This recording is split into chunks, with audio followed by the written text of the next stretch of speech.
Hi everyone, here we've got Samsung Galaxy Tab S7 and let me show you how to clear credentials on this device. So first of all, let's open the list of apps and enter the settings. Here let's scroll down and tap on biometrics and security. And here we have to scroll down to find other security settings. Let's tap on it.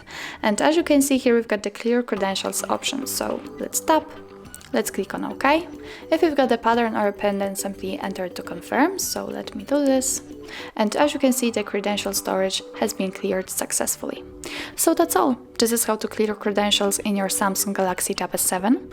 Thank you so much for watching. I hope that this video was helpful, and if it was, please hit the subscribe button and leave the thumbs up.